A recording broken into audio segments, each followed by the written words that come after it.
আসসালামু আলাইকুম। তো আজকে আমাদের এই লাইভটা কি কোথা থেকে দেখতেছো সবাই কমেন্টে জানাও।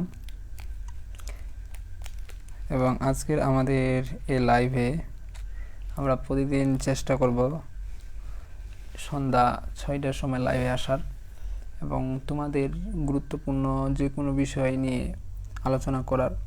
তো যেহেতু আমরা বাংলা নিয়ে ইতিপূর্বে আলোচনা করছি, আজকে মূলত এই বিষয়ে রুটিনটা দিয়ে দিব যে প্রতিদিন তোমাদের কি কি বিষয়ে আলোচনা হবে।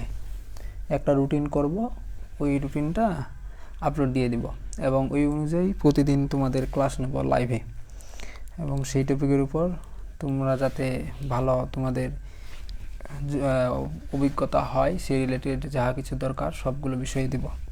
তো সবাই যুক্ত হোক আস্তে আস্তে। তারপরে আমাদের আলোচনার যে আজকের পর্ব ছিল সেই অপরিচিতা গল্পটা আমরা শুরু করব।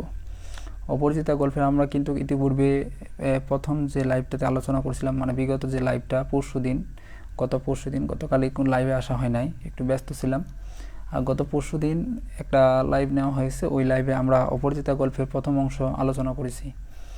এবং আজকের এই লাইভে আমরা চেষ্টা করব অপরিচিতা গল্পের 2 নাম্বার যে অংশটা রয়েছে সেই অংশটা তোমাদের সামনে উপস্থাপন করার। এরপরে আমরা 3 নাম্বার, তারপরে 4 নাম্বার, এভাবে ধারাবাহিকভাবে সম্পূর্ণ লাল সালু যে ইটা আছে ভুল বলতেছি, অপরিচিতা যে গল্পটা আছে, তখন লাল সালু শুধু বলতেছি, অপরিচিতা গল্প, সেই অপরিচিতা গল্পটা শেষ করব।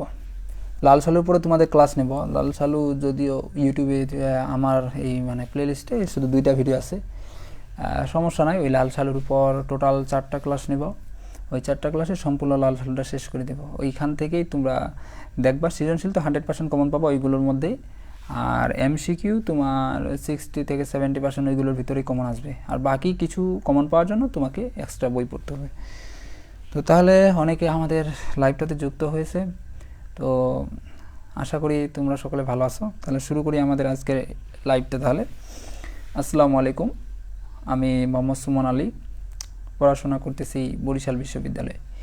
তো আমরা আজকে আলোচনা করব এইচএসসি বাংলা প্রথম পত্রের একটি গল্প, যেটাকে গদ্য বলি আমরা, সেটা হলো অপরিচিতা। এই গল্পটার পর ইতিপূর্বে আমরা একটা পর্ব আলোচনা করেছি, সেই পর্বটা জাস্ট আজকে সামারি টেনে দেব এবং আজকে মূলত 2 নম্বর পর্ব আলোচনা করব। তো প্রথম যে পর্বটা অপরিচিতা এই গল্পটার, প্রথম পর্বে আমরা মূলত দেখছিলাম যে অনুপম নামে একজন চরিত্র ছিল, যার বয়স ছিল 27 বছর এবং তার মামা তার চেয়ে 6 বছরের বড় ছিল। এখন এই অনুপম এর চেহারা ছিল খুব সুন্দর, ভালো দেখতে, সুদর্শন ছিল এবং উনির জন্য তাকে বিদ্রুপ করে ঠাট্টা করে তার চেহারার সাথে শিক্ষক মশাই, পণ্ডিত মশাই তাকে বিভিন্নভাবে কথা বলতো টিটকারিমূলক, এভাবে চলতো। এবং তারা খুব ধনী ফ্যামিলির, খুব একটা গরিবদের ছিল এরকমটা না। তার বাবা ওকালতি করে অনেক অর্থ সম্পদ জোগাড় করেছিল অনুপমের বাবা, এবং কিন্তু তারা ভোগ করবে তার আগে মারা যায়। তো এইভাবে চলতেছিল তাদের জীবন, এবং তার মামা ছিল তাদের পরিবারের প্রধান কর্তা। এবং এক সময় তার বিয়ের একটা আছে, প্রস্তাব নিয়ে আসা হয় পরিশেষে, এবং ওই বিয়ের প্রস্তাবটা জন্য তখন তারা বিনু দাদাদের রয়েছে, সেই বিনু দাদাকে পাঠানো হয় মেয়ে দেখানোর জন্য। এবং পরবর্তীতে সেখান থেকে বিনু দাদা বলে যে মেয়েটা অনেক ভালো, সুন্দর, হলো চমৎকার, খাঁটি সোনাম। তো এভাবে মূলত প্রথম পর্বটা আমাদের শেষ হয়। মোটামুটি একটা জাস্ট ধারণা দেওয়ার চেষ্টা করলাম। আর আজকে মূলত আমরা তাহলে তার পরবর্তী যে অংশ সেটা শুরু করব। তো দেখো 2 নম্বর অংশ। আর সবাই কিন্তু খাতা কলম নিয়ে বসবা, কেন? কারণ আমি অনেকগুলো কথা বলি। আমার বাংলা ক্লাসে তোমরা যারা বিগত ক্লাসটা করছো তারা দেখবা আমার ক্লাসে অনেকগুলো কথা আসে নতুন নতুন, এই সবগুলো কথা কিন্তু নোট করতে হবে, নোট না করলে কিন্তু বুঝতে পারবে না। তো দেখো 2 নম্বর, বলা বাহুল্য বিবাহ উপলক্ষে কন্যাপক্ষকেই কলিকাতায় আসিতে হইল। এই যে বিবাহ বিষয়ে কাকে কন্যা, নর্মালি কিন্তু আমরা দেখি যে কোনো জায়গায় বরপক্ষ কন্যা পক্ষ বাড়িতে যাই, কিন্তু এখানে তার বিপরীত ঘটল, অর্থাৎ যে কন্যাপক্ষই কলকাতায় আসলো। কন্যার পিতা শম্ভুনাথ বাবু হরিশকে কত বিশ্বাস করেন। কন্যার পিতার নাম তাহলে কি, এটা কিন্তু জানতে হবে। এটা কিন্তু আগে কিন্তু কোথাও বলা হয় না যে কন্যা পিতার নাম কি, এখন বলা হয়েছে, অর্থাৎ শম্ভুনাথ বাবু, অর্থাৎ কল্যাণীর যে বাবা তার নাম হলো শম্ভুনাথ বাবু। হরিশকে কত বিশ্বাস করেন, বিশ্বাস করা যায় না এমন সহজ কথায় তার প্রমাণ এই যে বিবাহের 3 দিন পূর্বে তিনি আমাকে প্রথম চক্ষে দেখেন এবং আশীর্বাদ করিয়া যান। মানে অনুপমকে বিবাহের 3 দিন পূর্বে প্রথম চক্ষে দেখেন এবং তাকে আশীর্বাদ করে যান, এবং বয়স তার 40-এর কিছু এপার বা ওপারে। কার? এটা হলো সোমনাথ বাবুর, অর্থাৎ কল্যাণী যে পিতা, তার বয়স 40-এর মানে মাঝামাঝি সময়, মানে 40 এখানে কাছাকাছি হবে। তারপর চুল, তারপর আছে এই যে এইগুলো কিন্তু খুব ইম্পর্টেন্ট এখানকার তার বৈশিষ্ট্যগুলো, শারীরিক বৈশিষ্ট্যগুলো। চুল কাঁচা, গোফে পাক ধরিতে আরম্ভ করিয়াছে মাত্র, সুপুরুষ বটে। সুপুরুষ বলতে হলো সুটান দেহ, গুটান দেহ, যেটাই বলবা, মানে ভালো আর কি, অভিজাত্যবোধ। ভিড়ের মধ্যে দেখিলে সকলের আগে তার উপরে চোখ পরিবার দেখার মতো চেহারা, মানে তার একটা মূলত অভিজাত্যবোধ এবং ব্যক্তিত্ববোধের জন্য মূলত এটা প্রকাশ পেয়েছে। অর্থাৎ ভিড়ের মধ্যে তার দেখলেও তার উপরেই আগে চেহারা, মানে চোখ পড়বে আর কি, তার চেহারার এরকম সৌন্দর্যের কারণে। তাহলে তার কিন্তু এগুলো যে এখানে যে তার শারীরিক বৈশিষ্ট্যগুলো আছে সোমনাথ বাবুর, এগুলো কিন্তু খুব সুন্দর করে জেনে রাখবা। এরপর দেখো, আশা করি আমাকে দেখিয়া তিনি খুশি হইয়াছিলেন। কাকে দেখিয়া? মানে অনুপমকে দেখে আশা খুশি হইয়াছিলেন, বোঝা শক্ত, কেননা তিনি বড়ই চুপচাপ। চুপচাপ বলতে কি, খুব কথা কম বলতো। মানে আমরা দেখি না কিছু মানুষ থাকে যে বক বক বক বক করে কথা বলতে থাকে, আবার কিছু মানুষ থাকে না, তারা শুধু কাজের কথা বলবে, অত অকাজের কথা বলবে না, চুপ থাকবে। তো এরকম যে সোমনাথ বাবু ছিল, সে ছিল চুপচাপ টাইপের, খুব বেশি কথা বলতো না, কেননা তিনি বড়ই ছিলেন চুপচাপ। মানে চুপচাপ বলতে এখানে মূলত লিখতে পারো তিনি, কেননা তিনি বড়ই চুপচাপ, এটা অর্থ লিখে নিতে পারো। উদ্ভাসিত প্রশংসা করেন না, মানে তিনি নর্মালি কোনো মানুষের, এখানে যেটা বোঝাচ্ছে আর কি, আমরা দেখি যে কোনো একটা মানুষের সাথে দেখা হলে তার প্রশংসা করি, তার গুণগান গাই, কিন্তু তিনি এমনটা ছিলেন না। তিনি যেটা সত্য ওইটাই বলতেন। যে দুটি একটি কথা বলেন যেন তাহাতে পুরা জোর দিয়া বলেন না, মানে যে একটা দুইটা কথা বলে সেটাতে পুরা জোর দিয়া তিনি বলেন না। মামার মুখ তখন অনর্গল ছুটিতেছিল, ধানে মানে আমাদের স্থান যে শহরে কারো চেয়ে কম নয়, সেইটিকেই তিনি নানান প্রসঙ্গে প্রচার করিতেছিলেন। মানে এটা অর্থ লিখে নিতে পারো তাদের আত্মগৌরব প্রচার। অর্থাৎ এই যে ওই ছিল তোমার, এই যে অনুপমের যে মামা ছিল, তিনি আবার ছিল এগুলোর যে একটু ভিন্ন টাইপের বলতে কীরকম? অনুপমের মামা তাদের যে অর্থ সম্পদ অনেক, মানুষদের কাছে এই বিষয়ে বিভিন্ন ধরনের তারা কথা বলতো, যে মানে তাদের অর্থাৎ সবসময় তাদের গৌরব, অহংকারটা অনেক ছিল অনুপমের মামার মধ্যে। আর এইরকম অহংকার বা মন মানসিকতা কিন্তু আবার কল্যাণী যে পিতা সোমনাথ বাবুর মধ্যে ছিল না। তো এরকম তারা করতেছিল যে যখনই সোমনাথ বাবুর সাথে দেখা হয় নিজের শুধু প্রশংসা করতে থাকে, যে আমরা এইটা, আমরা সেটা, এরকম। কিন্তু সোমনাথ বাবু কিন্তু এই বিষয়গুলো আবার পছন্দ করতো না। তো এই পরবর্তীতে আমরা দেখলে বুঝবো সোমনাথ বাবু এই কথায় একবারে যোগেই দিলেন না, মানে তার এগুলো পছন্দ ছিল না, এই বিষয়গুলো খুব একটা। কোনো ফাঁকে একটা হু হ্যাঁ কিছুই শোনা গেল, মানে কিছুই সে বলে না, সে চুপচাপভাবে শুনতে আসে। তারপর আমি হইলে দমিয়া যাইতাম, মানে অনুপম বলছে আমি হলে তো থেমে যাইতাম, আমি তো শুধু এই যে তিনি যেভাবে বক বক করে বলে যাচ্ছেন আমি এভাবে বলতাম না, মানে তার মামার কথা বলতেছে, যে তার মামাকে মানে ইঙ্গিত করে বলতেছে যে আমি হলে তো থেমে যেতাম, ওনার মতো এতক্ষণ কথা বলতাম না, কারণ একটা মানুষ কথা শুনে না গুরুত্ব সরকারে এখানে কথা বলে লাভ আছে, এটাই বলতেছে। দমিয়া যায় না, কিন্তু মামাকে দমানো শক্ত, বলতেছে দমিয়া যায়, কিন্তু মামাকে, তার যে মামা রয়েছে তাকে কিন্তু দমানো শক্ত, অনেকটা শক্ত বলতে এখানে মূলত অনেকটা কঠিন, তাকে দমিয়ে রাখা যাবে না। তার মামা যেটা বলবে সেটাই, তাকে তুমি কখনো মানে থামতে বা তাকে এইটা বলা সেটা করবে না, এরকমটা কখনো অনুপমের কখনো সাহস হয় নাই বলার, মানে তিনি যেটা বলেন সেটাই সঠিক। তিনি সোমনাথ বাবুর চুপচাপ ভাব দেখিয়া ভাবিলেন লোকটা নিতান্ত নির্জীব। নির্জীব বলতে হলো চুপচাপ, চুপচাপ বলতে হলো কোনো কথা বলেন না, এরকম। মানে এইটা মনে করলো এই যে এমনিতে তো সোমনাথ বাবু খুব একটা কথা বলে না, এটা দেখে মনে করলো লোকটা মনে হয় একটু মানে অনেক নিপচাপ, কথা বলে না, নির্জীব টাইপের। একবারে কোনো তেজ নাই, তেজ মানে হলো শক্তি নাই, মানে হলো কথা বলার মধ্যে কোনো একটা মানে অহংকারী ভাব নাই। মানে একটা মানুষ যখন কথা বলে তখন একটা কথার মধ্যে একটা চেজ থাকে, ধাজ থাকে, তো তার মধ্যে এরকম কিন্তু দেখি নাই। তো বেহাই সম্প্রদায় আর যাই থাক, তেজ থাকাটা দোষের, মানে অনুপমের যে মামা রয়েছে সে আবার বলতেছে যে এটা না থাকাই সবচেয়ে বেশি ভালো, কারণ এটা থাকলে আবার সমস্যা বলতে কি, আমিও মনে করো একটা বিষয় নিয়ে মানে মানতে পারি না, অন্যজন আরেকজন যে আছে বেহাই মনে করো, সেও যদি না মানে তাহলে তর্ক বিতর্ক হবে, ঝামেলা হবে, ঝগড়া হবে। তো ওই জন্য বলতেছে একজন যদি বিষয়টা মানে নেই, আরেকজন যদি সে বিষয় বলে তাহলে তো সমস্যা নেই, তাহলে তো সেটা তো মানে ঝামেলা সৃষ্টি হবে না। তো ওই জন্য বলছে এটা তেজটা থাকা, এখানে কি আছে, এখানে ঠিকই আছে বিষয়টা, যাই হোক তেজ থাকাটা দোষের, মানে এটা থাকলে আরও সমস্যা হয়ে যাবে। অতএব মামার মন খুশি হইলেন, এরকম একটা মানুষ পাওয়া তার দুষ্কর, তো ওই জন্য বলছে যে এই জন্য খুশি হইলেন। তো শম্ভুনাথ বাবু যখন উঠিলেন তখন মামা সংক্ষেপে উপর হইতে তাহাকে বিদায় করিলেন।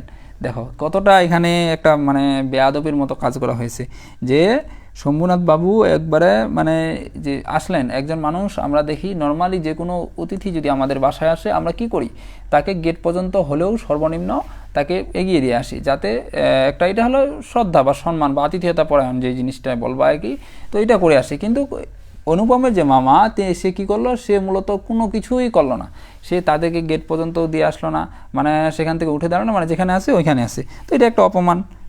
তো দেখো এরপর কি বলো, শম্ভুনাথবাবু উঠিলেন না, তখন মামা কি সংক্ষেপে উপর হইতে তাকে বিদায় করিলেন, মানে ওইখান থেকে বললেন আচ্ছা ঠিক আছে এরকম যান তাহলে আজকে, মানে এরকম টাইপের, মানে তাকে গেট পর্যন্ত একটা মেহমান নতুন আসলে আমরা মানে গেট পর্যন্ত তাকে এগিয়ে দিয়ে আসি, এরকমটা তিনি করলেন না, গাড়িতে তুলিয়া দিতে গেলেন না।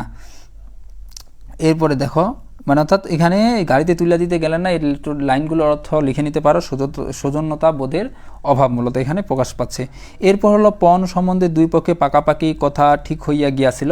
পণ মানে হলো কি, পণ মানে হলো কিন্তু চুক্তি বা প্রতিজ্ঞা, মানে বিয়েতে কোনটা কি হবে, কি দিবে, কতটুকু সোনা দিবে, কতটুকু তারপর রূপা দিবে, কত টাকা দিবে, তারপর আর কি কি পরিমাণ জিনিসপত্র দিবে, সবগুলো একবারে বাদাবাদি হইয়া গেল। মানে অর্থাৎ এখানে মূলত এই কথাগুলো দ্বারা নিচু মন মানসিকতা বিষয়টা প্রকাশ পাচ্ছে, কারণ এগুলো মূলত এইগুলো কারা করে, যারা তো মন মানসিকতা নিচু তারাই কিন্তু বিয়ে কী হবে আগে না হবে সব কিছু কিন্তু আগে থেকে ডিসিশন নেয়। তাছাড়া যারা ভালো মস্তিষ্কের মানুষ তারা কিন্তু এরকম সিদ্ধান্ত কখনো নেয় না। মামা নিজেকে অসামান্য চতুর, চতুর মানে হলো চালাক, চতুর বলিয়ায় অভিমান, অভিমান মানে হলো মনে করিয়া থাকেন, কথাবার্তায় কোথাও তিনি কিছু ফাঁক রাখেন নাই। টাকার অঙ্ক তো স্থির ছিলই, মানে টাকার যে পরিমাণটা কত টাকা নিবে যৌতুক হিসাবে সেটা তো স্থির ছিলই, তারপরে গহনা তা কত ভরি এবং সোনা কত দরে হইবে সেও একবারে বাধাবাধি হইয়া গিয়াছিল, মানে কতটুকু সোনা নিবে, কতটুকু মানে টাকা নিবে, সবগুলো বিষয় ওভারঅল যাহা কিছু দরকার মূলত সবগুলো বিষয় একবারে ঠিক হয়ে গেল, মানে কোনটা কতটুকু নিবে, মানে কোনো কিছুই বাদ রাখলো না। আমি নিজেই এই সমস্ত কথার মধ্যে ছিলাম না, জানিতাম না দেনা পাওনা কি স্থির হইল, মানে কত কত টাকা স্থির হলো, মানে অনুপম এই বিষয়ের মধ্যে ছিল না। তারপর মনে জানিতাম এই স্থূল, স্থূল মানে হলো এই লেনদেন বা অংশটা বিবাহের একটা প্রধান অংশ, এবং সেই অংশের ভার যার উপরে তিনি এক করাও ঠকিবেন না, মানে বলছে যে এটা যার উপরে আছে মানে ঠকার কোনো অপশন নাই, কারণ নিজে মানুষ, অর্থাৎ তার মামাকে মূলত এখানে ইঙ্গিত করতেছে। অর্থাৎ বস্তুত আশ্চর্য পাকা লোক বলিয়া মামা আমাদের সমস্ত সংসারে প্রধান গর্বের সামগ্রী, মানে তার মামা একজন পাকা লোক বলে, অভিজ্ঞ লোক বলে তাদের যে সংসার রয়েছে এটা হলো একজন গর্বের মানুষ হিসাবে পরিচিত হয়েছে, মানে একজন তারা গর্ববোধ করে যে তার মামা কখনো কারো কাছে ঠকেন না, তিনি পাকাপোক্ত মানুষ, এই বিষয়টা ভেবে। যেখানে আমাদের কোনো সুগন্ধ সুসম্বন্ধ ভুল বলছি, যেখানে আমাদের কোনো সম্বন্ধ আছে সেখানে সর্বত্রই তিনি বুদ্ধির লড়াইয়ে জিতিবেন, এ একবারে ধরা কথা। এজন্য আমাদের অভাব না থাকিলেও, মানে এখানে সম্বন্ধ বলে সার্থক লিখে নিতে পারো, না থাকিলেও এবং অন্য পক্ষের অভাব কঠিন হইলেও তিনি জিতিবেন, মানে মোট কথা তার মামা কখনো হারবেন না, ওটা যে পরিস্থিতি হোক, যেভাবে হোক, যে কৌশলে হোক, যে কোনো মাধ্যম হোক, তাকে জিততেই হবে, মোট কথা হলো এটা, তিনি কখনো কারো কাছে মাথা নিচু করবেন না, তাকে জিততেই হবে, এরকম তিনি তার মন মানসিকতা ছিল। অন্যজন এখন এখানে মরুক বাচুক কি হইল না হইল ওটা দেখা তার বিষয় নেই, তাকে মোট কথা হলো জিততে হবে।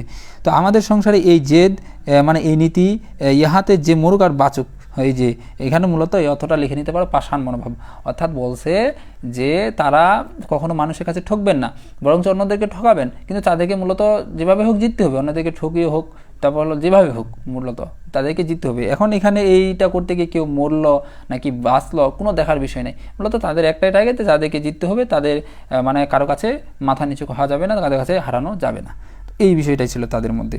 তা গায়ে হলুদ অসম্ভব ধুম রকিয়া গেল, ধুম বলতে হলো জাঁকজমক বা মানে আড়ম্বরপূর্ণভাবে গেল, আর গায়ে হলুদ কিন্তু বহুব্রীহি সমাস। আর তোমাদের এই যে বিশ্ববিদ্যালয়ে ভর্তি প্রস্তুতির ক্ষেত্রে যে বিভিন্ন ধরনের যে আসে যে সমাস নির্ণয় বা অন্যান্য বিভিন্ন ধরনের ওয়ার্ডগুলো দিয়ে নির্ণয় করে, এগুলো বেশিরভাগই কিন্তু তোমাদের বাংলা বই থেকে দিয়ে দেয়, কিন্তু বাংলা বইয়ের গল্প বা কবিতার যে ওয়ার্ডগুলো থেকে ওইগুলো থেকে। বাহক এত গেল যে তাহার আদমশুমারি করিতে হইলে কেরানি রাখিতে, কেরানি হলো নিম্নপদস্থ একজন কর্মকর্তা, তার মানে চিন্তা করো এই লাইনটা তারা কি কত বোঝাচ্ছে, যে এত পরিমাণ মানুষ গেল, মনে করো তোমাদের এই যে বিয়ের, এটা নর্মালি কিন্তু হরহামেশাই আমরা লক্ষ্য করতে পারি, মনে করো যে বিয়ের জন্য বরযাত্রী যেটাকে বলে ওইজন মনে করো বলা হয়েছে 100 জন নিয়ে আসবা, কিন্তু পরবর্তীতে দেখা যাচ্ছে 100 জন না, নিয়ে আসছে একবারে 200-250 জন।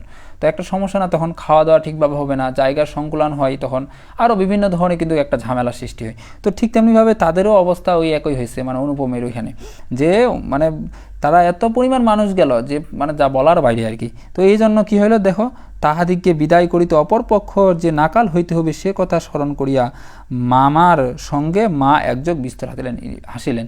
ইম্পর্টেন্ট, অনেক ইম্পর্টেন্ট লাইন, কিন্তু এটা পরীক্ষায় কয়েকবার আসছে কিন্তু, যে মা এবং মামা বিস্তর হাসলেন কেন বা কী কারণে, যে মানে তাহাদিগকে যে এতগুলো মানুষ খাওয়া দাওয়া, তাদেরকে ভালোভাবে সেবা যত্ন করা, এইগুলো বিষয় করতে গিয়ে যে তাদের অবস্থা খুব খারাপ হয়ে যাবে, এই কথাটা চিন্তা করেই তার মা এবং মামা একযোগে হাসিলেন। তো এরপর দেখো, ব্যান্ড, ভিআইপি, বাঁশি, শখের কনসার্ট মানে হলো নানা ধরনের বাদ্যযন্ত্রের ঐক্যতান প্রভৃতি, যেখানে যত প্রকারের উচ্চ শব্দ আছে সমস্ত একসঙ্গে মিশাইয়া বর্বর মানে অসম্ভব কোলাহল মানে গোলমাল বা আওয়াজের মত্তহাতি মানে হলো পাগলা হাতি দ্বারা সঙ্গীত সরস্বতীর পদ্মবন মানে হলো বিদ্যার যে দেবী, তা সরস্বতী বলা হয়। বিদলিত মানে সরস্বতী পদ্মবন বলতে কি, সরস্বতীর নর্মাল অর্থ হলো বিদ্যার দেবী, আর সরস্বতী পদ্মবন এই টোটাল লাইনটা অর্থ এখানে যেটা বোঝাচ্ছে হলো সব শিক্ষা ভুলে। দলিত বিদলিত করিয়া আমি তো বিবাহ বাড়িতে গিয়া উঠিলাম, কি আংটিতে হারেতে কি জড়ি জহরতে মানে হলো সোনার রূপার মিশ্রণ বা মূল্যবান বিভিন্ন ধরনের ধাতু, আমার শরীরে যেন গহনার দোকান নিলামে চড়িয়াছে বলিয়া বোধ হইল। তাহাদের ভাবি জামাইয়ের মূল্য কত সেটা যেন কতক পরিমাণে সর্বাঙ্গে স্পষ্ট করিয়া লিখিয়া ভাবি শ্বশুরের সঙ্গে মোকাবিলা করিতে চলিয়াছিলাম।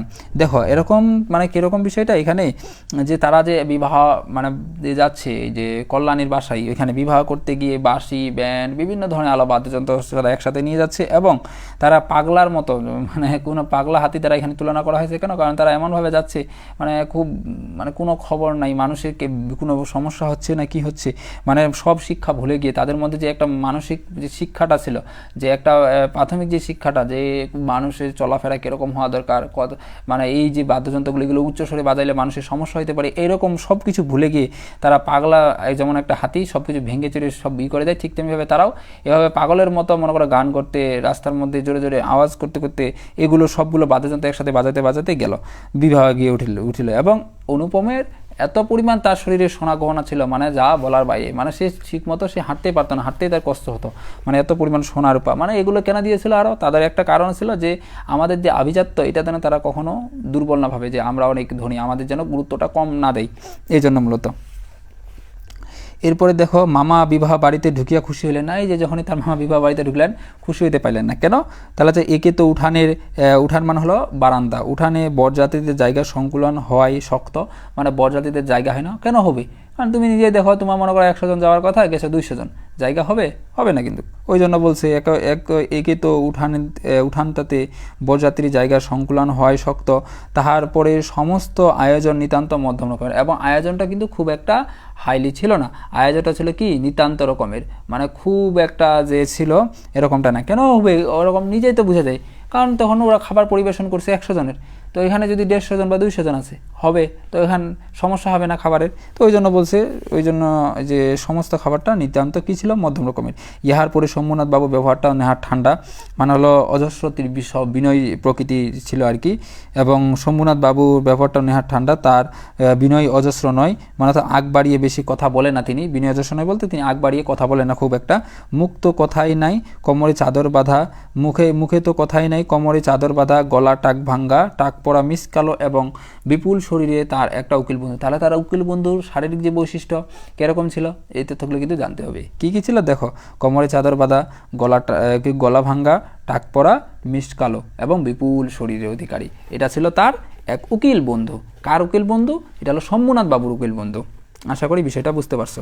যদি নিয়ত মান হলো ভদ্রতার সাথে হাত জোর করিয়া মাথা হেলাইয়া নম্রতা, তাহলে হচ্ছে হিত হাসে মানে হলো মুচকি হাসে, ও গদগদ মানে হলো তাড়াতাড়ি, বচনে মানে হলো বাক্যে, কনসার্ট পার্টির করতলে বাজিয়ে হইতে শুরু করিয়া কর্তাদের প্রত্যেকে বারবার প্রচুর রূপে অভিষিক্ত করিয়া না দিতেন, তবে গোড়াতেই একটা এসপাস উসপাস, এটা হলো বাগধারা একটা আমরা জানি, যেটার অর্থ হলো চূড়ান্ত ফলাফল, এসপাস উসপাস হইতো। কিরকম বিষয়টা দেখো, সে বলছে যে এইরকম যে অসংখ্য মানুষ আছে এইটা দেখে কিন্তু একবারে যে শম্ভুনাথ বাবুর মন কিন্তু অনেকটা খারাপ হয়ে গেছে। খারাপ বলতে কি, তিনি মানে এইসব দেখে তার মানে মাথা ঠিক নেই, অর্থাৎ তিনি আগে যেরকম ছিল মানে একটা হয়ে গেছে মানে একটু। আর তার আরেকটা জিনিস খারাপ লাগছিল, যখন তারা আসছিল তখন তাদেরকে বিদায় দিতে আসে নাই গাড়িতে, এইটা একটা খারাপ লাগছিল। এই যে অনুপমের বাসায় যখন গেছিল তখন মানে বিয়ের সময় দেখতে, তো তাদেরকে কিন্তু গাড়িতে তুলে দেয় নাই, ওইটা একটা খারাপ বিষয় লাগছিল এই যে শম্ভুনাথ বাবুর। আরেকটা আবার এখানে আসছে এই খারাপ বিষয়, এখানকার মধ্যে মানে যতগুলো মানুষ বসেছিল তার চেয়ে অনেক বেশি মানুষ আসছে, এটা একটা খারাপ বিষয়। এই জন্য এই শম্ভুনাথ বাবু কিন্তু তাদেরকে মানে গিয়ে যে আমরা মনে করো যে বিবাহ নতুন যারা অতিথি আছে তাদেরকে গেটে গিয়ে কিন্তু অভ্যন্তরণা জানে এরকমটা তিনি জানান নাই। তিনি মূলত কি করছিলেন, তার যে এক উকিল বন্ধু ছিল সে মূলত গেছিল, সে গিয়ে তাদেরকে সুন্দরভাবে অভ্যন্তরণা জানাইছিল। কিন্তু অনুপম বলছে যে সে যদি এরকমটা না করলে কিন্তু তার উকিল বন্ধু তখনই কোনো না কোনো একটা চূড়ান্ত ফলাফল হয়ে যেত। কোন সময়, যে যখন বিয়েটা চলতেছিল প্রথম দিকেই কোনো না কোনো একটা ঘটনা ঘটে যাইতো। তো এরপরে দেখো আমাদের যে আমি সবাই বসিবার কিছুক্ষণ পরেই মামা শম্ভুনাথ বাবুকে পাশের ঘরে ডাকিয়া লইয়া গেলেন। কি কথা হইল জানি না, কিছুক্ষণ পরেই শম্ভুনাথ বাবু আমাকে আসিয়া বলিলেন, বাবাজি একবার এইদিকে আসতে হচ্ছে। মানে কি বলছে দেখো, আমি সবাই বসিবার কিছুক্ষণ পরেই মামা, যে তার মামা রয়েছে শম্ভুনাথ বাবুকে পাশের ঘরে ডাকিয়া লইয়া গেলেন, যে শম্ভুনাথ বাবু তাকে লিয়ে গেলেন। এবং কি কথা হইলো আমি জানি না, কিছুক্ষণ পরে শম্ভুনাথ বাবু আমাকে আসিয়া বললেন, বাবা যে এদিকে আসতে হয়, মানে তাদের সাথে কিছু একটা কথা হলো, কমিউনিকেশন হইলো। পরবর্তীতে বলছে যে আমার এখানে একটু আসো তো, একটা বিষয়ে কথা আছে। তো কি বিষয় দেখো, ব্যাপারখানা এই যে সকলে না হোক কিন্তু কোনো কোনো মানুষের জীবনে একটা কিছু লক্ষ্য থাকে। মামার একমাত্র লক্ষ্য, তিনি কোনো মতেই কারো কাছে ঠকিবেন না। খুবই ইম্পর্টেন্ট।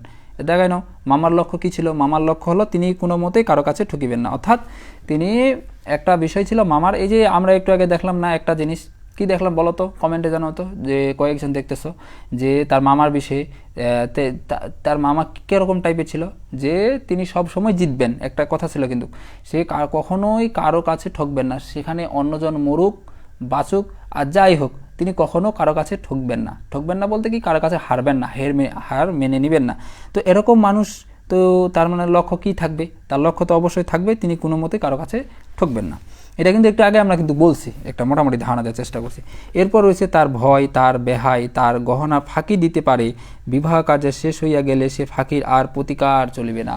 মানে তার একটা ভয় হতে লাগলো, কি ভয়, যে তার এই যে এই বিবাহ বিষয়ে যদি তার মামা বা শম্ভুনাথ বাবু যে আছে তিনি যদি আবার ফাঁকি দেন, তিনি যদি আবার যতটুকু গহনা দেওয়ার কথা ততটুকু যদি না দেন, তো এতে তো আমরা ধোকা খেয়ে যাব।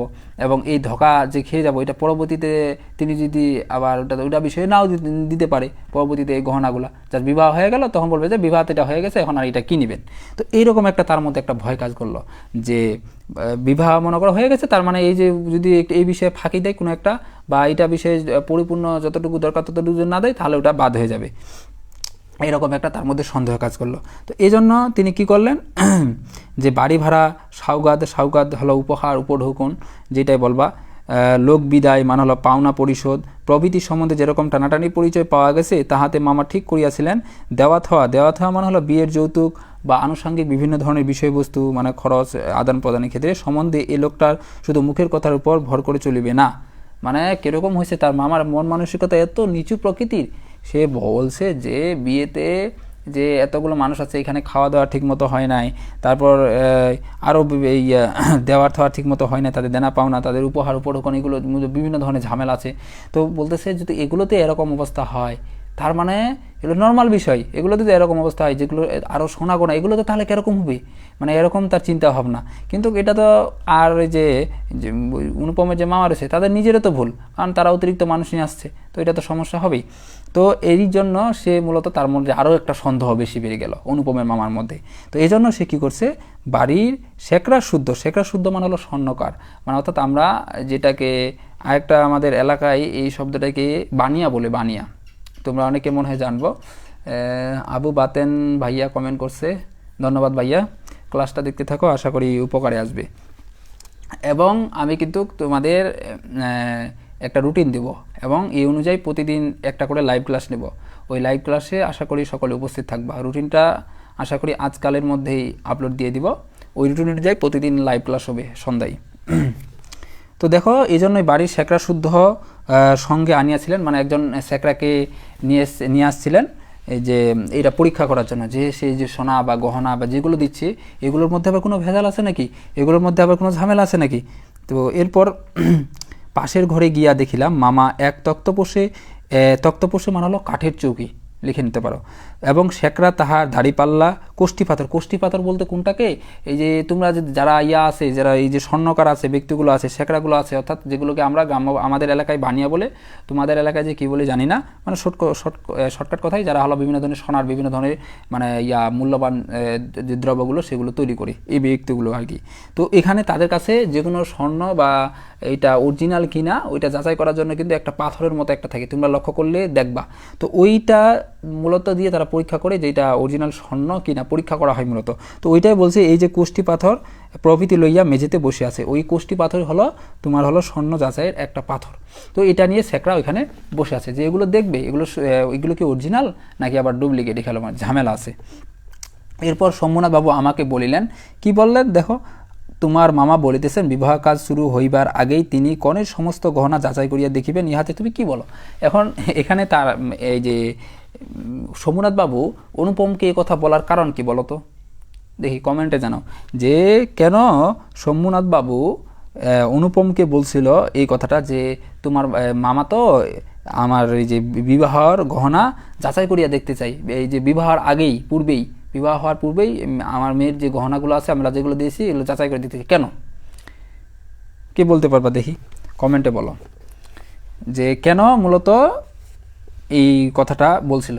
মূলত আমি বলে দিচ্ছি শুনো, যে কারণে মূলত বলছিল তা হইল যে এখানে শম্ভুনাথ বাবু অনুপমের যে একজন ব্যক্তি মানুষ হিসাবে সে কীরকম, তার কি আত্মমর্যাদাবোধ আছে কি না, তার কি ব্যক্তি স্বাধীনতা আছে কি না, কোনো একটা বিষয়ের সিদ্ধান্ত নেওয়ার, আরও বিভিন্ন ধরনের বিষয়গুলো, এই বিষয়গুলো পর্যবেক্ষণ করার জন্য মূলত তিনি আর তাকে বলছিলেন, দেখছিলেন যে একটা ছেলে যার কাছে আমার মেয়েটা বিয়ে দিচ্ছি, তার মামা তো এটা বলতেছে, দেখি তাকে এটা বললে তার মধ্যে কীরকম, তার মধ্যে ব্যক্তি মানুষ হিসাবে সে কীরকম, তার মধ্যে আত্মমর্যাদা বোধ বিষয়টা কীরকম, এই বিষয়গুলো পর্যবেক্ষণ করার জন্যই মূলত মামা অনুপমকে বলছিল। কিন্তু অনুপম মাথা হেড করিয়া চুপ করিয়া রহিলেন, অর্থাৎ তার যে ব্যক্তিহীনতা এখানে মূলত প্রকাশ করছে, মানে একজন কি বলবো, তার মামার সাথে সে মানে মামা যেটা বলছে হা মিলাচ্ছে আর কি, এক কথায় এটা মামা যেটা বলতেছে সেও সেটা। মামা বলিলেন, ও আবার কি বলিবে, আমি যাহা বলিব তাই হইবে। এখন ওর মামা তোকে তো ভয় করে ও এমনিতেই, তখন এখন ওর মামা আবার বলতেছে ও আবার কি বলবে, আমি যেটা বলবো সেটাই, আমি যদি বলি যে এটা মানতে হবে মানে তার মানে এটাই, অন্য সে কিছু আর বলতে পারবে না। তারপর মা বলিল, তারপর শম্ভুনাথ বাবু আমার দিকে চাহিয়া কইলেন, সে কথা তবে ঠিক, উনি যা বলবেন তাই হবে, এ সম্বন্ধে তোমার কিছু বলবার নাই। মানে তার প্রতি মানে এখানে যে শম্ভুনাথ বাবু রয়েছে, তিনি অনুপমের প্রতি তার একটা বিশ্বাস ছিল যে অনুপম এই বিষয়টার প্রতিবাদ করবে, এটা বলি তাহলে সে এটা প্রতিবাদ করবে, কিন্তু বাস্তবে কিন্তু সে কোনো প্রতিবাদ করে নাই, অর্থাৎ তার ব্যক্তিত্বহীনতা এখানে মূলত একবারে নাই, মোট কথা এটা প্রকাশ পাচ্ছে। আমি একটু ঘাড় নাড়ার ইঙ্গিতে জানাইলাম, এসব কথায় আমার সম্পূর্ণ অনধিকার, মানে কোনো অধিকার নাই। আচ্ছা তবে বসো, মেয়ের গা হইতে গহনা খুলিয়া আনিতেছি, মানে এই কথা বলার পর শম্ভুনাথবাবু বললেন তাকে, কিন্তু অনুপম তো বলতেছে আমার এই বিষয়ে মানে কোনো অধিকার নাই বলার। তখন পরবর্তীতে শম্ভুনাথবাবু বলল, আচ্ছা ঠিক আছে তাহলে সমস্যা নাই, আমি মেয়েগুলোর থেকে গহনা নিয়ে আসতেছি। মানে এখানে মূলত তীব্র অপমান যে বিষয়টা এটা প্রকাশ পাচ্ছে, এই বলে তিনি উঠিলেন। মামা বলিলেন, অনুপম এখানে কি করিবে, ও সবাই গিয়ে বসুক। শম্ভুনাথবাবু বললেন, না সবাই নয়, এখানেই বসিতে হবে। মানে সবাই কেন বসবে, মানে এখানে তাকে এটা বলার কারণ কেন, কারণ এই যে শম্ভুনাথবাবু তাকে বলে এই বিষয়গুলো দেখার পর যাতে তার একটা যে ব্যক্তি যে নিজস্ব একটা যে আত্মসম্মান রয়েছে এই বিষয়টা যেন জাগ্রত হয়, যে এত নিচু মন মানসিকতা যে কাজ করতেছে এটা থেকে যেন সে বেরিয়ে আসতে পারে, এটা দেখে যেন সে কিছুটা হলেও মানে বিষয়টা অনুতপ্ত হয়, এই বিষয়ে কিছু কথা বলে, ওই জন্য মূলত তারা তাকে এখানে বসে থাকতে বলতেছে। কেন, কারণ যাতে তার মধ্যে মনুষ্যত্ব বিকাশ পায়। কিছুক্ষণ পরে তিনি এখানকার গামছায় বাঁধা গহনা আনিয়া তক্তপোষের উপর মেলিয়া ধরিলেন। সমস্তই তাহার পিতা আমলের গহনা, পিতা আমল মানে হলো অনেক প্রাচীন আর কি, অনেক আগেকার গহনাগুলা, তাহলে হচ্ছে হাল ফ্যাশনের সূক্ষ্ম কাজ নয়, মানে বর্তমানের মতো নকশা নয়, যেমন মোটা তেমনি ভারী। শেখরা গহনা হাতে তুলিয়া লইয়া বলিলেন, এ আবার কি দেখিব, ইহাতে খাদ নাই। খাদ বলতে হলো ভেজাল, মানে পিওর একবারে। এই যে স্বর্ণগুলো রয়েছে এগুলোতে কোনো ভেজাল নেই, মানে পুরাপুরি পিওর, মানে অরিজিনাল একবারে। এমন সোনা এখনকার দিনে ব্যবহার হয় না। এই বলিয়া সে মকরমুখ, মকরমুখ অর্থ হলো কুমিরের মুখের আকৃতি বিশিষ্ট এক ধরনের মোটা একখানা বালা, বালা মানে হলো চুড়ি, চুড়ি মেয়েরা চুড়ি পরে না, ওইগুলো কিন্তু বালা বলা হয়। তো ওই চুড়ি চাপ দিয়া দেখাইল তাহা বাকিয়া যায়। আরেকটা বিষয় হলো অরিজিনাল স্বর্ণ কিন্তু খুব একটা শক্ত না। তোমরা জানো কি না, অরিজিনাল যে স্বর্ণ রয়েছে স্বর্ণ কিন্তু শক্ত খুব একটা না একবারে। যেমন আমরা দেখি, আমরা যে বেশিরভাগে স্বর্ণের জিনিসগুলো দেখি আর কি, বেশিরভাগই যারা ইউজ করে তারা কি করে, জাস্ট আমাদের মানে ওই যে একটা মানে ওইটা জাস্ট থাকে, ফ্রেমটা থাকে, ওই ফ্রেমের পরে জাস্ট প্রলেপ দিয়ে দেয় স্বর্ণ দিয়ে জাস্ট।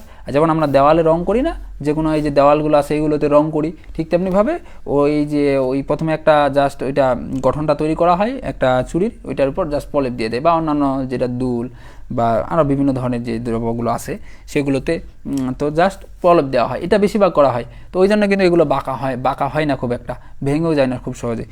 আর যদি অরিজিনাল যদি সম্পূর্ণটাই যদি স্বর্ণ হয়, এটা দেখবা ওইটা কিন্তু সহজে কিন্তু বেঁকে যাচ্ছে, কারণ স্বর্ণ কিন্তু অত খুব একটা শক্ত না কিন্তু, যেটা অরিজিনাল একবারে পিওর। তো ওই জন্য বলছে একখানা মকরমুখ হাত দিয়া দেখাইল একবারে বাকিয়া যায়। মামা তখনই নোট বইয়ের গহনাগুলি ফদ মানে হলো লিখা বা তালিকা, ফদ টুকিয়া লইলেন। পাছে যাহা দেখানো হইল তাহার কোনোটা কম পড়ে হিসাব করিয়া দেখিলেন, গহনা যে পরিমাণ দিবার কথা এগুলি সংখ্যায় দরে মানে হলো দামে, তারপর হলো এবং ভারে মানে হলো পুরুত্ব তার অনেক বেশি। মানে এই যে তার যে গহনাগুলো রয়েছে এই গহনাগুলো দরে এবং ভারে এটার যতটুকু দেওয়ার কথা তার চেয়ে আরও কী আছে, বেশি আছে পরিমাণটা। গহনাগুলোর মধ্যে এক জোড়া ইয়ারিং ছিল, ইয়ারিং মানে হলো কানের দুল, ইয়ারিং জানো কানের দুল। শম্ভুনাথ সেইটা শেখরার হাতে দিয়া বলিলেন, এইটা একবার পরখ করিয়া দেখো। মানে শম্ভুনাথ বাবু এখন এই যে এই দুলটা রয়েছে এটা মানে শেখরাকে দিল, যে স্বর্ণকার মানে যে স্বর্ণ পরীক্ষা করে, তাই বলো যে এটা একবার চেক করে দেখো তো এটা ঠিক আছে কিনা। পরখ মানে হলো পরীক্ষা করে দেখো। শেখরা কহিল, ইহা বিলাতি মাল। বিলাতি মানে হলো বিদেশি, মানে আমাদের দেশের না, ইহাতে সোনার ভাগ সামান্য আছে, মানে সোনার ভাগ অনেক কম, মানে সোনার পরিমাণটা অনেক কম আছে। শম্ভুনাথ ইয়ারিং জোড়া মামার হাতে দিয়া বলিলেন, এটা আপনারাই রাখিয়া দিন। এটা কেন বললো এই পরবর্তীতে আমরা পড়লেই বুঝতে পারবো। মামা সেটা হাতে লইয়া দেখিলেন, এই ইয়ারিং দিয়াই কন্যাকে তাহারা আশীর্বাদ করিয়াছিলেন। ঘটনা এখন বুঝতে পারছো যে মানে এখানে কি হয়েছে অবস্থা দেখো। শম্ভুনাথ বাবু তার যে স্বর্ণগুলো তার মেয়েকে দিয়েছিল এই বিষয়টা অনুপমের যে মামা রয়েছে সেটা বিশ্বাস করতে পারেনি। বিশ্বাস করতে বলতে কীরকম, যে সে মানে মনে করছিল যে এই স্বর্ণগুলো দিয়েছে এগুলোর মধ্যে মনে হয় কোনো ভেজাল আছে, এগুলো বা এগুলো এমনটা হইতে পারে যে এগুলো কম পরিমাণটা দিছে, আমরা যতটুকু চাইছি ততটুকু তারা দেই নাই, বা আরও বিভিন্ন ধরনের বিষয় হতে পারে। তো এই কারণে তার প্রতি একটা সন্দেহ জাগে।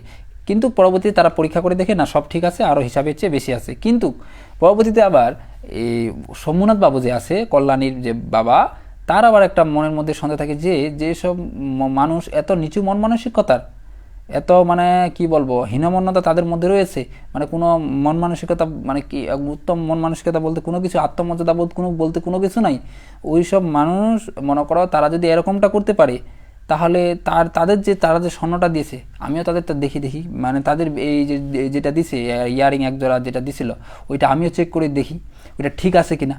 তো এটাও তার মধ্যে একটা মানে জাগলো যে তাদের মন মানসিকতা যে এরকম হয় তাহলে এখানে আবার কীরকম আছে, তারা তো আমারটা ঠিকই দেখলো, তো আমিও দেখি। তো এই জন্য প্রভৃতি তখন সে ধরা খেয়ে গেল, কিন্তু কে, অনুপমের যে মামা রয়েছে, কারণ তারা যেটা দিয়েছিল তাদের মধ্যে সেটার মধ্যে কিন্তু ভেজাল রয়েছে। তো এরপরে কী হইলো, মামার মুখ লাল হইয়া উঠিল, মানে অপমানই, মানে কীরকম অপমান, মনে করো কথার কথা তোমার একটা জিনিস আমি মানে খুব ভালো করে পরীক্ষা করলাম অনেক সন্দেহ নিয়ে, কিন্তু সেটা সঠিক পাইলাম, এখন তুমি আমার ওই সেম বিষয়টা আবার একটা ভুল বাই করে রাখলা, তো আমার লজ্জা হবে না তখন, কারণ আমি তোমার সেম ভুল ধরতেছি, ওই ভুলের মধ্যে আমি আবার আছি। তো এরকম ওর মুখ ওই জন্য লাল হয়ে উঠল। দরিদ্র তাহাকে ঠকাইতে চাইবে কিন্তু তিনি ঠকিবেন না, মানে হার না মানার একটা যে মনোভাব তার মধ্যে কিন্তু এটা আছে, এই আনন্দ সদ্ভোগ হইতে বঞ্চিত হইলেন এবং তাহার উপরও কিছু উপরিপাওনা মানে হলো অতিরিক্ত লজ্জা জুটিল। মানে কীরকম বিষয়টা দেখো, মানে এই যে বিষয়গুলো বিভিন্ন ধরনের ঘটলো এবং তার উপর সে অনেকটা লজ্জিত হইল। কিন্তু এই যে অনুপমের যে মামা অত্যন্ত মুখ ভার করিয়া বলিলেন, অনুপম যাও তুমি সবাই গিয়ে বসো গে। মানে আর কি বলবে, আর তখন মানে অনুপমকে বললো যে তুমি সবাই গিয়ে বসো, যা হবার তা তো হয়েই গেল, আর কি আর করার। তো সোমনাথবাবু বলিলেন, না এখন সবাই বসিতে হইবে না, চলুন আগে আপনাদের খাওয়াই দিই। মানে সোমনাথবাবু বলতেছে এখন আর সবাই কেন বসবে, চলেন আপনাদের আগে সর্বপ্রথম খাওয়াই দিই, তারপরে সবাই গিয়ে না হয় পরবর্তীতে বসবে, আগে খেয়ে নেন, খাওয়া দাওয়া করে নেন। এরপরে কি বলছে দেখো, মামা বলিলেন, সে কি কথা লগ্ন?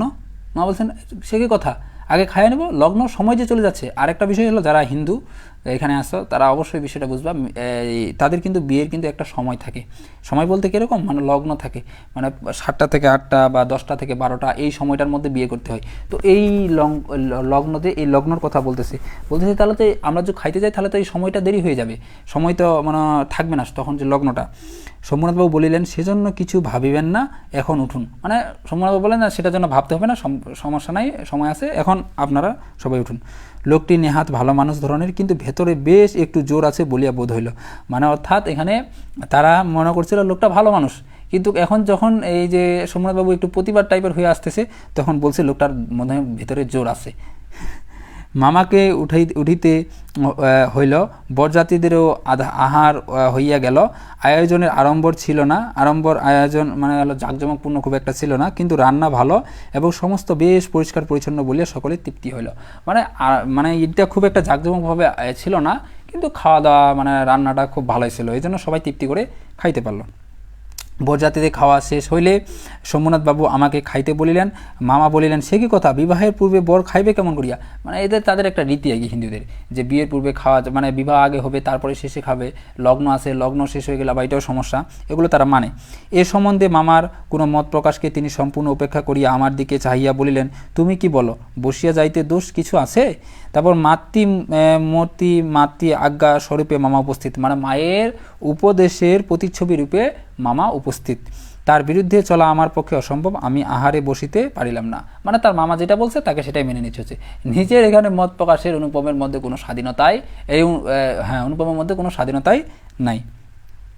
তখন শম্ভুনাথবাবু আমাকে বলিলেন, আপনাদিগকে অনেক কষ্ট দিয়াছি, আমরা ধনী নয়, আপনাদের যোগ্য আয়োজন করতে পারি নাই, ক্ষমা করিবেন, রাত হইয়া গেছে আর আপনাদের কষ্ট বাড়াইতে ইচ্ছে করি না। তো এখন তবে মানে বলতেছে যে আপনারা তো অনেক এখন মানে টিটকারিমূলকভাবে কথা বলতেছে সোমনাথবাবু। কেন সোমনাথবাবু এভাবে বলতেছে, এরকম নিচু মন মানসিকতা যে মানুষগুলো আছে তার সাথে তার মেয়ে কেউ বিয়ে দিতে চাই, তো যাতে তাদের সাথে বিয়ে না হয় এই জন্য টিটকারিমূলক বিভিন্নভাবে কথা বলতেছে, যে আপনাদের তো অনেক বড় মানুষ, আমরা তো আপনাদের সঠিকভাবে সেবা যত্ন করতে পারি নাই, তাহলে এখন আর কি আর এটা কষ্ট বাড়াই, তো অত আর যদি বিয়েটা হয়ে যায় তাহলে তো প্রতিদিন যাতায়াত হবে, মানে প্রতিদিন বলতে প্রায় মাঝে মধ্যে যাতায়াত হবে, কথা হবে, তো এত আর কষ্ট আর কেন দিব আপনাদের, তো এত কষ্ট দেওয়ার প্রয়োজন নেই। তাহলে তখন এই যে অনুপম মামা যে রয়েছে তখন সে বলছে, তাহলে এখন কি? তখন বলতেছে, মামা বলিলেন, তা সবাই চলুন, আমরা প্রস্তুত আছি। তো বলতেছে তাহলে এখন আমরা সবাই প্রস্তুত আছি, চলেন সবাই যাই। তো সোমনাথবাবু বললেন, তবে আপনাদের গাড়িতে বলিয়া দিই। বলতেছে তখন সোমনাথবাবু তখন বলতেছে, তা আপনাদের তাহলে কি গাড়িতে এগিয়ে দিয়ে আসবো, এভাবে বলতেছে। তা মামা আশ্চর্য হয়ে বললেন, ঠাট্টা করতেছেন নাকি?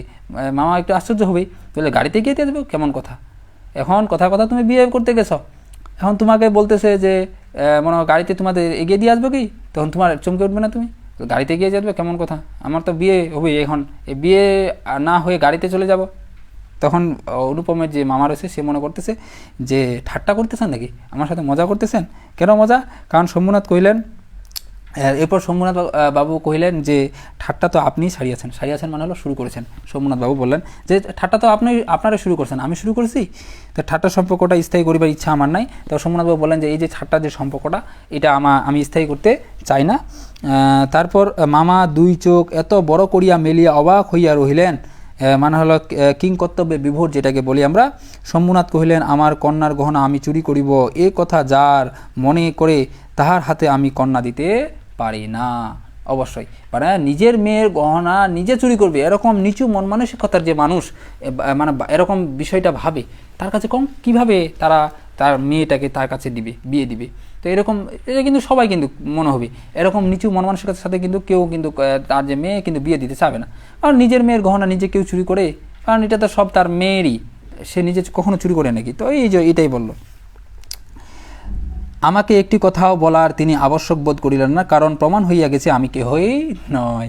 মানে এই যে অনুপম রয়েছে, মানে তাকে এখনও কথা বলার সুযোগ দেওয়া হলো না, কারণ জানে যে সোমনাথ বাবু জানে যে তা মানে সে তো কিছুই বলবে না, সে তো মনে করা কী বলবো, তার আত্মমর্যাদা বোধ বলতে তার মধ্যে কিছুই নেই।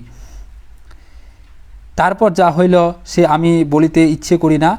তারপর হলো ঝাল লণ্ঠন ভাঙিয়া চুরিয়া জিনিসপত্র লণ্ডভণ্ড করিয়া বরযাত্রীর দল দক্ষযজ্ঞের বলতে হলো প্রজাপতির মানে দক্ষ কর্তৃক অনুষ্ঠিত এক ধরনের যজ্ঞ পালা সারিয়া বাহির হইয়া গেল। মানে সবাই রাগ করে রাগান্বিত হয়ে একবারে সব কিছু মানে যেগুলো এই যে বিয়ের জন্য বিভিন্ন ধরনের গেট প্যান্ডেল এগুলো আরও বিভিন্ন ধরনের যে জিনিসপত্রগুলো আছে সবগুলো ভাঙে চুঙে একবারে সেখান থেকে বের হয়ে গেল। বাড়ি ফিরবার সময় ব্যান্ড মানে হলো গানের, তারপর হলো রসনচুকি ও কনসার্ট মানে আনন্দময় যে পরিবেশটা ছিল একসঙ্গে বাজিল না। এবং অভ্রের ঝাড়গুলো মানে অভ্র মানে এক ধরনের মানে খনিজ ধাতু অভ্র আর কি, এই ঝাড়গুলো মানে বাতিগুলো অভ্রের তৈরি এক ধরনের ঝাড়বাতি, সেগুলো আকাশে তারার উপর আমাদের কর্তব্যের বরাত দিয়া মানে অর্থাৎ এখানে এই যে এখান থেকে অভ্রের ঝাড়গুলো থেকে এই যে বরাত দিয়া এই টোটাল লাইনটার অর্থ লিখে নিতে পারো, বাতিগুলো নিভিয়ে দিয়েছে এবং তারার আলোয় আলোকিত হয়েছে। তাদের যে যেখানে ছিল বাতিগুলো সবগুলো নিভে গিয়েছে এবং এটা তারার আলোয় আলোকিত হয়েছে। কোথায় বরাত মানে হলো কিন্তু অজুহাত, কোথায় যে মহানির্বাণ মানে হলো মহানির্বাণ মানে মৃত্যু লাভ করিল সন্ধান পাওয়া গেল, মানে কোথায় যে এটা হারিয়ে গেল মানে সব ধরনের বন্ধন থেকে মুক্তি হয়ে গেল বিষয়টা, এটা আর খুঁজে পাওয়া গেল না। মানে সবাই এভাবে সেখান থেকে কী হয়ে আসলো, চলে আসলো আর কি, সেখানে আর কেউ নেই। তো এই ছিল আমাদের আজকের এই 2 নাম্বার পর্বটা, এই যে অপরিচিতা গল্পের। এর পরবর্তীতে আমরা 3 নাম্বার পর্ব এবং 4 নাম্বার পর্ব নিয়ে আলোচনা করব। তো তোমাদের ক্লাসটা কেমন লাগলো সবাই কমেন্টে জানাও তো। ক্লাসটা কি ভালো হচ্ছে? আমি কি এভাবে কন্টিনিউ করব, কি বলো?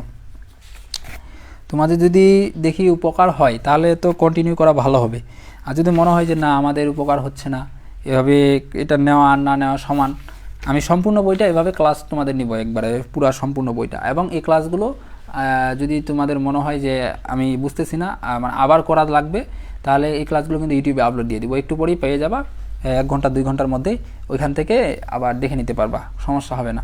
আর আমি যেভাবে ক্লাস নিই প্রত্যেকটা যে ওয়ার্ডগুলো লাইনগুলো শব্দগুলো এগুলো কিন্তু ওয়ার্ডনিক যেগুলো অনুধাবন যেগুলো সেগুলো কিন্তু বলে দিই। বিশেষ করে গল্পগুলোর খুব একটা মানে অনুধাবন বলা হয় না, কারণ এগুলো এমনিতেই বোঝা যায়। আর কবিতাগুলোর প্রত্যেকটা মানে লাইনের মোটামুটি চেষ্টা করি অনুধাবনগুলো দিয়ে দেওয়ার সাথে সাথে, যেন তোমাদের পরীক্ষায় উত্তর দিতে সুবিধা হয়। তো কীরকম হইলো ক্লাসটা বলো তো, আর কে কোথা থেকে আসো আমাকে জানো।